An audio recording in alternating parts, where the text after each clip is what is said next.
Shanti.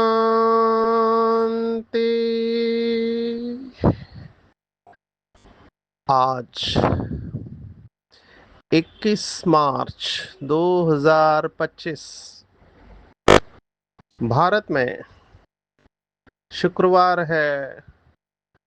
Today is 21st March 2025 and it's Friday in Bharat. आज की मुरली का जादुई रहस्य स्वयं को प्रेरणा देने के लिए magical secrets of today's Murli for motivating the self। आज विशेष दिन है। इस सीजन की आखिरी अव्यक्त वाणी है बाप दादा के मिलन की। इसके बाद मधुबन में एनुअल जनरल बॉडी मीटिंग होती है, जिसमें पूरे भारत से देश विदेश से बाबा के निमित्त बच्चे करीब 2000 के आसपास 1800 से 2000 बैठकर चर्चा करते हैं कि हर साल का थीम क्या होगा, क्या सेवाएं चल रही है, बाबा की प्रेरणा है सीजन की, और क्या पुरुषार्थ करना चाहिए। सेवा के प्लान, स्वोन्नति और सेवा दोनों के प्लान्स चलते हैं। तो आज विशेष दिन है, तो बाबा के बच्चे तो अमृत वेले से ही बाबा से शक्तियाँ ग्रहण करते हैं, पूरा दिन मौन में रहते हैं। तो हम आज विशेष इसका अटेंशन रखेंगे। आज की साकार मुरली बाबा कह रहा है कि भक्ति मार्ग और ज्ञान मार्ग दोनों में सबसे श्रेष्ठ कर्म कौन सा है। हम सब बाबा के बच्चे जान गए अभी कि पूरा खेल कर्मों का है, और भक्ति और ज्ञान दोनों में सबसे श्रेष्ठ कर्म बाबा ने कहा दान करना है। सिर्फ भक्ति में इनडायरेक्ट दान करते हैं ईश्वर अर्थ, और उन्हें एक जन्म का फल मिलता है। यहाँ पे पूरे कल्प की कमाई है। तो ये एक इम्पॉर्टेंट पॉइंट आज की मुरली में आई है। दूसरी पॉइंट जो आई है कि सूक्ष्म वतन का राज बाबा ने समझाया है कि सूक्ष्म वतन में भी कर्मेंद्रिया है, और शिव बाबा को तो उनकी कर्मेंद्रिया भी नहीं है। तो इसके बारे में हम देखने वाले हैं, दुनिया को ये बातें पता नहीं हैं। फिर भगवत गीता के 2 श्लोक आए हैं, चौथा ही अध्याय आया हुआ है पूरा। तो चौथे अध्याय का इम्पोर्टेंट श्लोक जो भक्ति मार्ग में भी कहते हैं कि सब कुछ परंपरा से आता है। तो बाबा ने आज प्रश्न पूछा, अगर परंपरा से होता तो लक्ष्मी नारायण के पास ये ज्ञान होता, लेकिन है नहीं तो परंपरा नहीं है। तो लक्ष्मी नारायण आदि में अगर यह ज्ञान होता तो परंपरा से आता, तो परंपरा से नहीं आता है। तो भक्ति मार्ग के भगवत गीता की ये बात का रहस्य बाबा कहता है, उसी श्लोक में आता है, स काले नेह महता योगो नष्ट परंतपा, कि ये योग नष्ट हो गया। तो ये एक भगवत गीता का श्लोक है। दूसरा, मेरा जन्म दिव्य है, ये भी चौथे अध्याय का 9वां श्लोक है। तो आज चौथा अध्याय आया हुआ है। फिर आज के मुरली में बाबा ने कहा कि हम पुरुषार्थ कौन सा करते हैं, तो मरने का पुरुषार्थ करते हैं। हमारा पुरुषार्थ है जीते जी मरना। और बाबा संगम युग पर हमें रावण की जंजीरों से छुड़ाते हैं। तो बाप को जितना हम जानते हैं उतना हम सब कुछ जान जाते हैं। और योग बल को बाबा ने आज साइंस बल कहा है। एक्चुअली साइंस बल और साइलेंस बल ये शब्द है, लेकिन आज की मुरली में बाबा ने स्पष्ट कहा है कि योग बल ही साइंस का बल है। तो ये सोचने जैसी बात है कि साइंस और साइलेंस बाबा जो कहता है, तो आज बाबा ने योग बल को साइंस बल कहा है।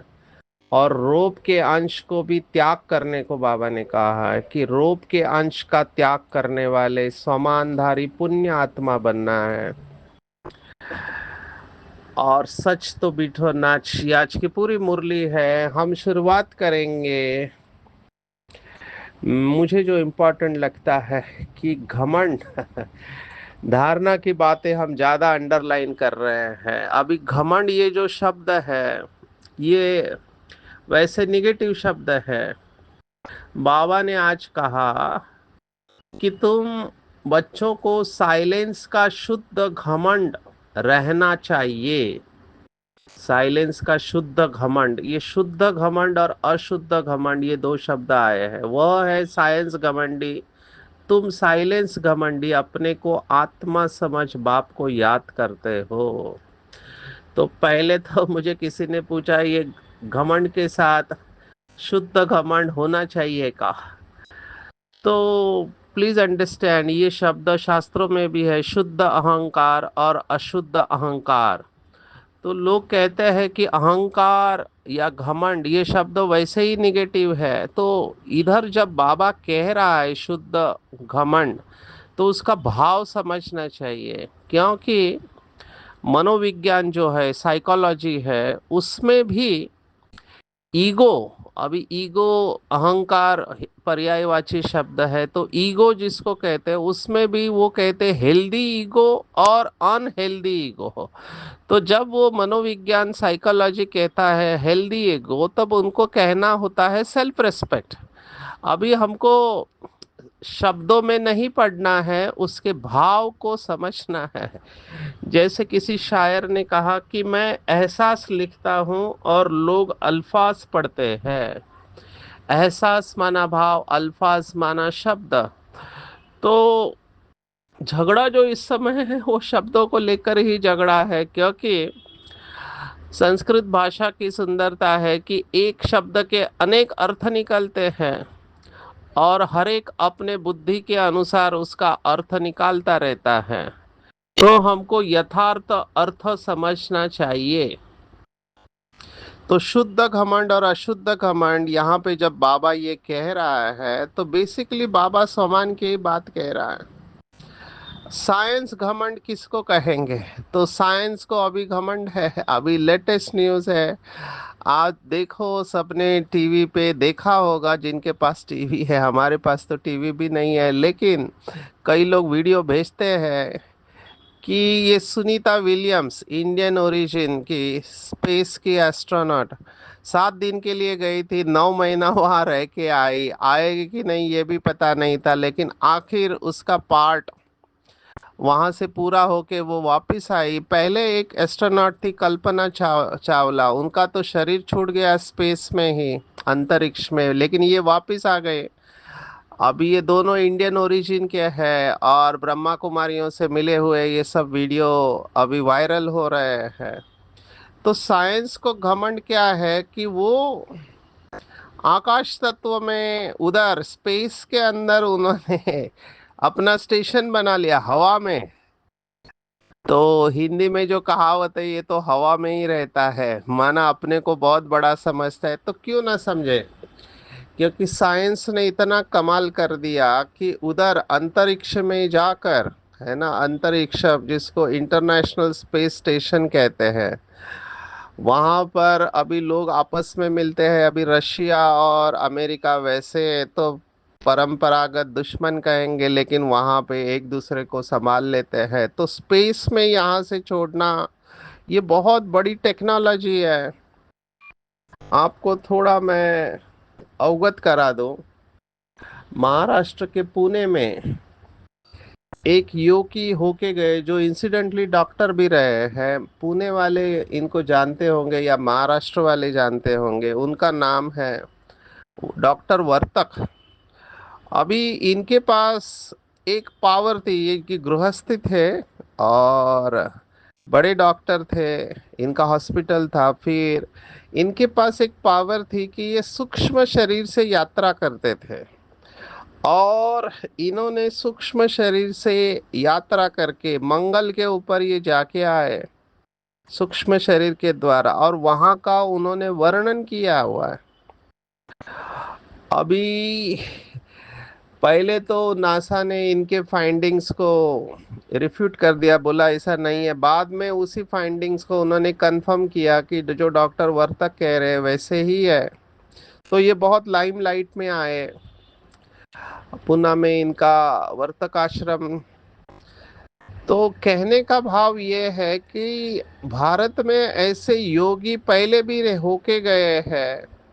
अभी ये पूरा स्पष्टीकरण कहीं और हमको लेके जाएगा। शॉर्ट में इतना ही सुनाते हैं कि भारत के योगियों के पास ये पावर्स थी।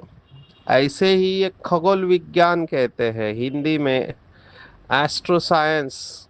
हम ज्योतिष में, एस्ट्रो साइंस में बहुत आगे थे, प्रगत थे, क्योंकि योगियों के पास ये शक्ति होती थी कि सूक्ष्म शरीर से यात्रा करते थे। नहीं तो कहाँ वो स्पेस में आज भी ट्विन स्टार्स कहते हैं, अरुंधति करके, वो उस समय जबकि कोई टेलीस्कोप वगैरह नहीं था, उस समय योगियों ने बता दिया था ग्रहों की स्थिति वगैरह। तो ये पॉसिबल था योगियों के लिए, लेकिन साइंस ने वही जिसको सिद्धि कहते थे उस सिद्धि को हासिल करके बताया। सिर्फ इतना फर्क है कि अभी का साइंस जो है वो इनकम्प्लीट है। अभी एक उदाहरण देता हूँ कि अभी ये ड्रोन्स करके आते हैं। ड्रोन्स माना छोटे एरोप्लेन होते हैं जो कोई भी उड़ा सकता है। मुझे तो वंडर लगा, मेरे एक प्रोग्राम में एक भाई ने ड्रोन से शूटिंग किया, क्योंकि काफी बड़ा क्राउड था। वो भी बाबा के बच्चे ही है, डॉक्टर है, लेकिन उनको ये मीडिया की सेवा बहुत पसंद है, तो उन्होंने ड्रोन खरीद लिया और पूरा प्रोग्राम की रिकॉर्डिंग ड्रोन के द्वारा हुई। तो हवा में वो ड्रोन उड़ रहा है, आप सेशन ले रहे हो, ओपन ग्राउंड में प्रोग्राम है।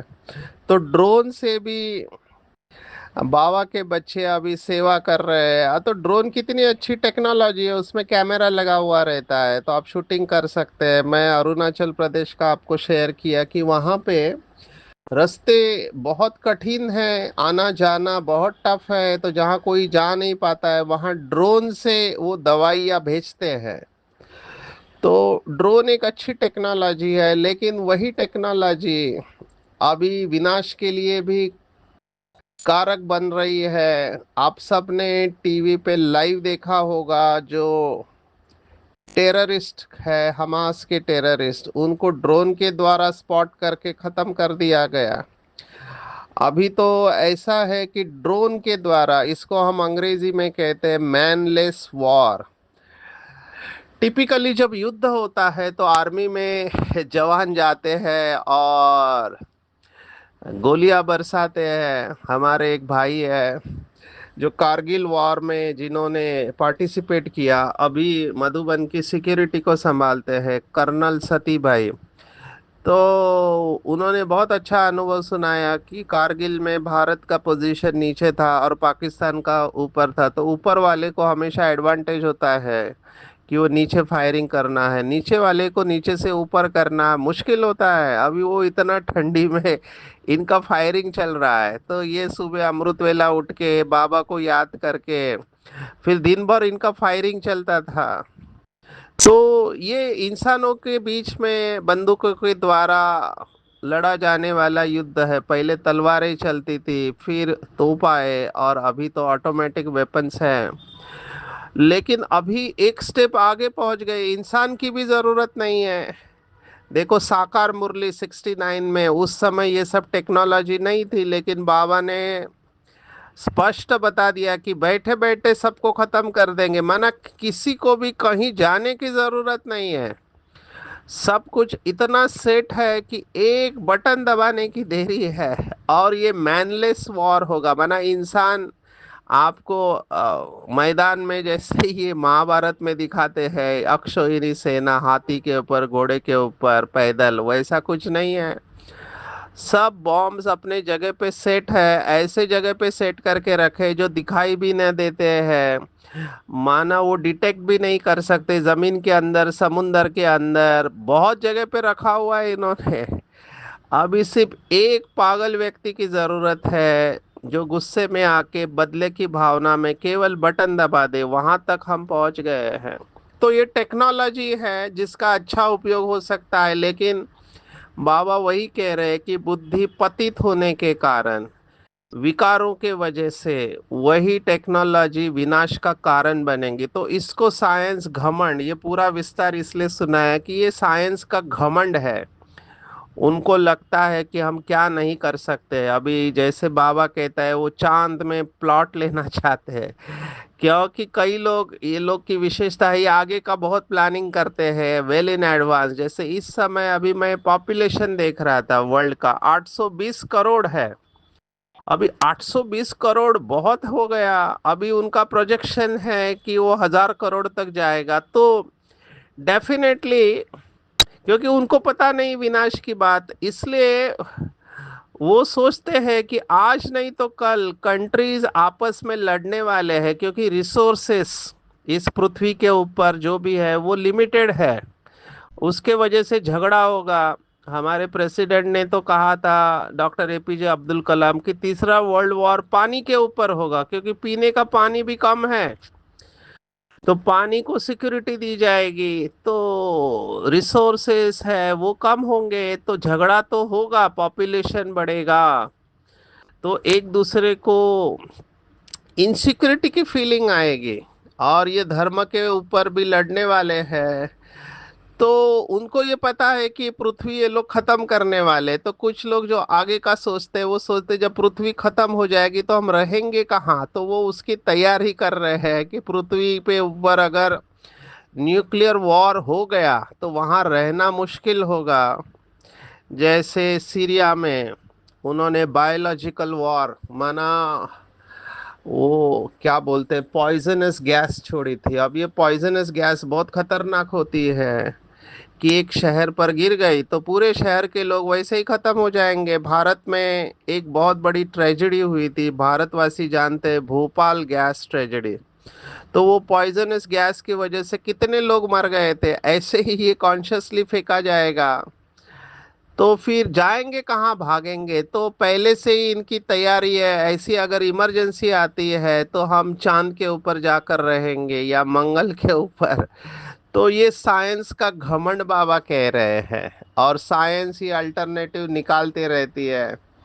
तो बाबा ने कहा ये कुछ काम में नहीं आने वाला है, क्योंकि उनको पता नहीं कि क्या होने वाला है। अंग्रेजी में कहावत है, man proposes and God disposes. Actually God disposes नहीं है, ड्रामा डिस्पोजेस है, कि मनुष्य सोचता कुछ है, होता कुछ और है। तो बेचारों को पता नहीं कि ये साइंस इनको लेकर डूबने वाला है। जैसे अभी मैं देख रहा हूँ मोबाइल लेकर डूब रहा है लोगों को, रिश्तों को डूब रहा है। मोबाइल ने क्या क्या नहीं खाया है। मोबाइल ने कैलकुलेटर को खत्म कर दिया, मोबाइल ने घड़ी को खत्म कर दिया, घड़ी नहीं रखते, कैलकुलेटर नहीं रखते। मोबाइल ने टीवी को भी बंद कर दिया, मोबाइल में बैंक जाना बंद कर दिया, मोबाइल ने रिश्ते को खा लिया। क्या नहीं खा रहा है मोबाइल। तो ये भी अभी टेक्नोलॉजी है, लेकिन इसका यूज करना हमको आना चाहिए। हम इसको कहते हैं responsible use of this digital devices. इसलिए फिर डिजिटल डिटॉक्स करके शब्द आया। बहुत सारे इसके ऊपर कोर्स होते हैं, ब्रह्मा कुमारी के भी आईटी विंग के द्वारा डिजिटल वेलनेस का प्रोग्राम चलता है। और हमारे बहुत अच्छे बाबा के एक बच्चे हैं जो वाइस प्रेसिडेंट है, जिन्होंने और आईटी विंग की टीम ने ये सब डिज़ाइन किया है। बहुत अच्छा किताब लिखा हुआ है और इसकी ट्रेनिंग भी होती है। तो उस ट्रेनिंग में जाने का सौभाग्य प्राप्त हुआ दिल्ली और पुणे में। और कई जगह पे एमओयू भी हुआ है कि हम कॉलेज में यूनिवर्सिटीज में ये एमओयू साइन करते हैं और उनको डिजिटल वेलनेस के ऊपर, क्योंकि हम डिटॉक्स शब्द इस्तेमाल नहीं करते हैं, थोड़ा निगेटिव कनोटेशन है उसमें, वेलनेस, कि ये अच्छा डिवाइस है, इसको सिर्फ संभाल के यूज करना चाहिए। तो कहने का भाव है साइंस का घमंड और साइलेंस का घमंड। अभी साइलेंस का घमंड क्या है? तो साइलेंस का घमंड है मन मना भाव, क्योंकि साइलेंस को, हाँ, साइंस को हम साइलेंस से ही जीत सकते। बाबा ने ये भी बताया है कि साइंस का आधार भी साइलेंस की शक्ति है। आज बाबा ने योग बल को क्या कहा है? आज योग बल को बाबा ने साइंस का बल कहा हुआ है। तो इसके ऊपर चिंतन करेंगे, क्या मुझे साइलेंस का घमंड है, या फिर अगर घमंड शब्द अच्छा नहीं लगता है तो अभिमान है, या अगर वो भी अच्छा नहीं लगता है तो सिंपल शब्द ले लो कि क्या मैं साइलेंस में रहती हूँ, साइलेंस का समान है। बाबा ने अभी कुछ दिन पहले कहा था चुप रहना सबसे सरल पुरुषार्थ है। तो हमें शुद्ध अभिमान होना चाहिए कि हम साइलेंस में रह के, चुप रह के सारे विश्व को परिवर्तन कर रहे हैं। पर कौन करेंगे? कर्म बंधन की बात आई थी कल भी, आज भी बाबा कह रहा है जो भी कलयुगी कर्म बंधन है ये सब भूलते जाओ, सब देखते हुए भी उनसे ममत्व मिटा दो। तो ममत्व मिटाने की बात आज बाबा कह रहे हैं। आज फिर बाबा ने कहा है कि बहुत अच्छी बात परमात्मा के अवतरण की, तो वो मैं श्लोक बताऊंगा। चौथे अध्याय में एक तो ये परंपरा का श्लोक, दूसरा श्लोक है एवं परंपरा प्राप्त इमं राजर्षय विदु स काले नेह महता योगो नष्टः परंतप। परंतप मना परम तपस्वी है अर्जुन। परंपरा से प्राप्त इस योग को राजर्षियों ने जाना, किंतु उसके बाद वह योग बहुत काल से इस पृथ्वी लोक में लुप्त प्राय हो गया। इसके पहले वाला श्लोक भी इंपॉर्टेंट है। इमं विवस्विते योगम प्रोक्तवानम अव्ययम विवस्वानम प्राहम मनुरिक्ष इवाक्वे ब्रवीत। माना सबसे पहले सूर्य को कहा मैंने योग, सूर्य ने मनु को, वैवस्वत मनु को कहा, और मनु ने अपने पुत्र राजा इक्ष्वाकु से कहा। तो ऐसे परंपरा से ये चला गया। अभी कई भाई बहने जो भगवत गीता के ऊपर बोलते हैं वो इसका अर्थ ये बताते कि शुरुआत में सूर्य माना सूर्यवंशी, और मनु, मन ये चंद्र का कारक है, तो मनु माना चंद्रवंशी। तो सूर्यवंशी को पता था, चंद्रवंशी को, उसके बाद ये लुप्त हो गया। एक्चुअली सूर्यवंशी और चंद्रवंशी योग तो सीखते ही नहीं है, वो तो प्रारब्ध है। लेकिन ये बुद्धि के आधार पर कैचिंग जो किया है उस आधार पर ये शास्त्र लिखे गए हैं। तो परंपरा, बाबा ने कहा अगर परंपरा होती तो लक्ष्मी नारायण को ये पता होता।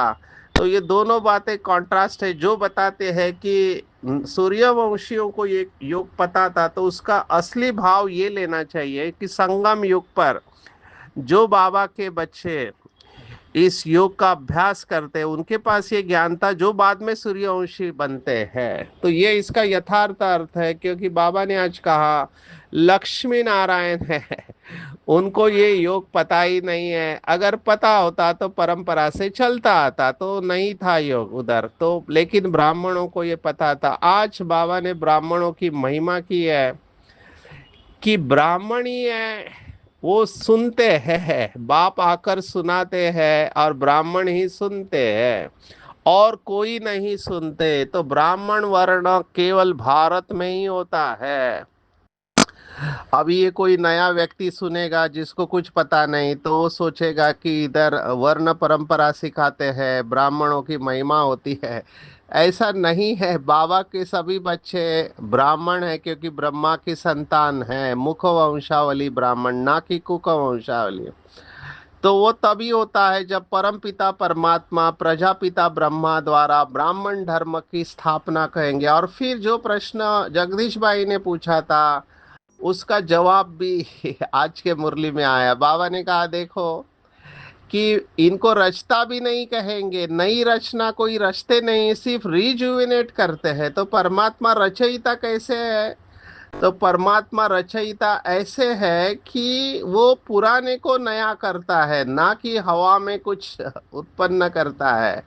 इसलिए उसका जन्म दिव्य है। श्री कृष्ण की तिथि तारीख सब है, जो लौकिक जन्म लेते उनकी तिथि तारीख है, लेकिन बाबा का लौकिक जन्म नहीं है। इनकी कोई तिथि तारीख नहीं है, रात्रि के समय आते हैं और इनको कहा जाता है दिव्य जन्म। तो ये दिव्य जन्म, ये श्लोक भी भगवत गीता का है, 4थे अध्याय में 9वां श्लोक है, 9th वर्स इन 4th चैप्टर। जन्म कर्म च में दिव्यम यो वेत्ति तत्वतः त्यक्त्वा देहम पुनर्जन्म नैति मामेति सो अर्जुन। माना मेरे जन्म और कर्म दोनों दिव्य है, जो इसे तत्व से जानता है वो कहते पुनर्जन्म में नहीं आता है। ये अभी भक्ति मार्ग, इसका अर्थ समझना है कि वो मृत्यु लोक में नहीं आता है, लेकिन वो सतयुग में जाता है। ये हमको ध्यान में रखना चाहिए। तो ये इंटरप्रिटेशन है, सूक्ष्म सूक्ष्म वतन की बात आ जाई है कि यह मनुष्य लोक है, ये देवलोक नहीं है। शायद यही शब्दों की वजह से गड़बड़ हुआ है। वो समझते देवलोक कहीं ऊपर है, इंद्र लोक कहते देवलोक है। तो ये ऊपर नहीं, ये अवस्था का प्रतीक है कि ये हायर स्टेट ऑफ कॉन्शियसनेस में रहने वाले लोग हैं, जो हमेशा सोल कॉन्शियस रहते थे, तो इसलिए ऊपर कहा गया है। अभी भगवत गीता भी इसके ऊपर कहते, बहुत हो जाएगा, मेरे को समय कम पड़ता है। गुणत्रय विभाग में बताया कि सत्व गुण ऊपर की तरफ जाता है, इसलिए देवलोक ऊपर है, ये मनुष्य लोक है। श्री कृष्ण दैवी गुणों वाला है। ब्रह्मा भी देवताए नमः कहते हैं, वहां हड्डी मांस नहीं होता है, वहां सूक्ष्म सूक्ष्म सफेद छाया है। और मूल वतन में तो आत्मा को न सूक्ष्म शरीर है न हड्डी वाला, वहां कर्मेंद्रिया भी नहीं है। सूक्ष्म वतन में, सूक्ष्म वतन में है, परम धाम में नहीं है। तो बाबा को तो कर्मेंद्रिया भी नहीं है। ये इम्पोर्टेंट बात आज के मुरली में आया है। तो योग बल को बढ़ाना है हमको, ये पॉइंट को अच्छी तरह समझना है। सबसे अच्छा कर्म है दान करना। ये दान की परंपरा भी भारत में है। तो बहुत लोग दान करते हैं। बाबा ने आज भारत को महादानी कहा है, और दानी को पुण्य आत्मा कहा है। जो दान करते हैं वो पुण्य आत्मा है। भारत को महादानी कहा है। भारत में जितना दान होता है उतना और कोई खंड में नहीं। शिव भगवान वाच। तो भारत में दान की परंपरा है। मुझे पता नहीं आजकल माँ बाप अपने बच्चों को ये सिखाते हैं कि नहीं। हमने देखा माँ बाप कई बच्चों के द्वारा वो भंडारी में पैसे डालने का या अनाज चावल खाने की चीजें देने का संस्कार रखते, ताकि बच्चों को समझ में आए कि हमको जो भी दिया है परमात्मा ने वो हमको बांटना है। सतयुग में कोई बुरा कर्म नहीं करते, ये सुख और दुख का खेल है, तो इसको खेल समझ के खेलना है। बाबा कभी डिग्रेड डिग्रेड नहीं होता है, हम ही पतित बनते हैं, डिग्रेड होते हैं। अच्छा, अभी हम आते हैं वरदान के ऊपर। आज का वरदान भी बहुत इंपॉर्टेंट है। रोब, रोब ये क्रोध का अंश है। तो दाता बनना है। बाबा ने कहा स्वमानदारी पुण्य आत्मा जो होते हैं वो कभी ऐसा नहीं करेंगे कि अपने कर्मों का फल भुगत रहे हैं, बिल्कुल नहीं।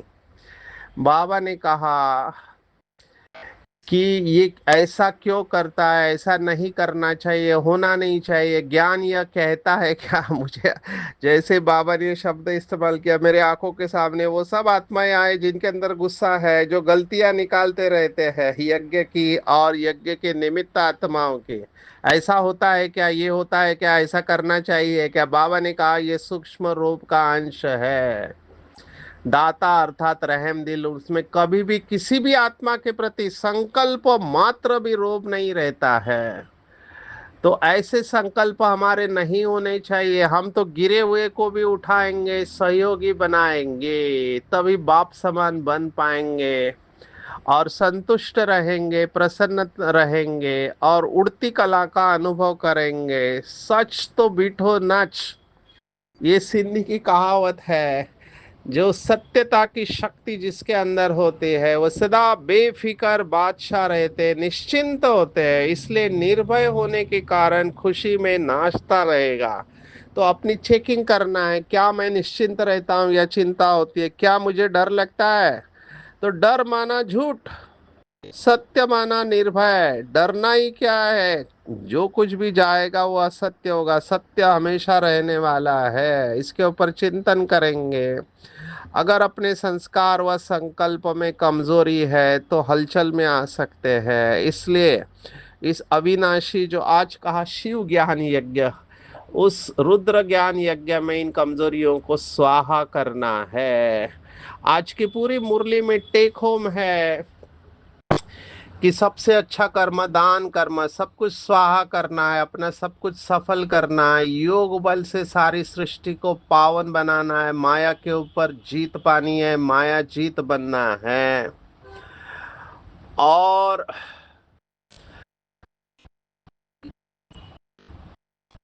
सर्व कर्म बंधनों को बुद्धि से भूल, पांच विकारों का दान कर सतो प्रधान बनना है, साइलेंस के शुद्ध घमंड में रहना है, रूप के अंश का भी त्याग करने वाले स्वमानधारी पुण्य आत्मा बनना है, संतुष्ट और प्रसन्न रहना है, तभी उड़ती कला का अनुभव करेंगे।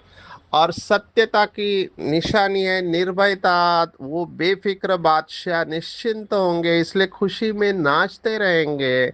अगर कोई सूक्ष्म संकल्पों में कमजोरी है तो उसको रुद्र ज्ञान यज्ञ में स्वाहा करना है। अच्छा, ओम शांति।